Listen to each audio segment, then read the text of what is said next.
మీరు సాధనను ప్రేమతో కొనసాగిస్తే ఇది తప్పక మంచి ఫలితాలనిస్తుంది. మన పద్ధతి చాలా సరళం, సహజం అయినందువలన ప్రజలు దానిని విలువను అర్థం చేసుకోలేరు. దీనికి కారణం ఏమిటంటే భగవంతుడిని ఉన్నదున్నట్లుగా ఎవ్వరూ స్వీకరించకపోవడమే.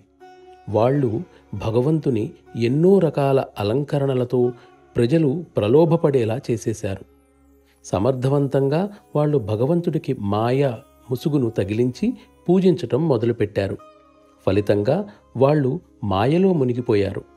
వాళ్ళ ఆలోచనల శక్తి మాయపైన మాత్రమే కేంద్రీకృతమైపోయింది. మరో విధంగా చెప్పాలంటే వాళ్ళు మాయను పూజించేవారుగా అయిపోయి సత్యతత్వం యొక్క ఎరుక అనేదే లేకుండా తయారయ్యారు. ఏ వ్యక్తి అయినా నిజంగా సత్యతత్వం చేరాలని నిర్ణయించుకుంటే అతడు కూడా నిస్సహాయుడు. ఎందుకంటే మహాత్ములని పిలువబడే బోధకులు తామే స్వయంగా మాయ నుండి విముక్తులు కాలేదు. కానీ ప్రజలు వాళ్ళను ఇష్టపడతారు. ఎందుకంటే ప్రజలు వినటానికి ఇష్టపడేదే వాళ్ళు బోధిస్తారు. వేదాలలోని ఎండిపోయిన నిర్జలీకరించబడిన తత్వశాస్త్రం వినటానికి ప్రజలు ఇష్టపడరు.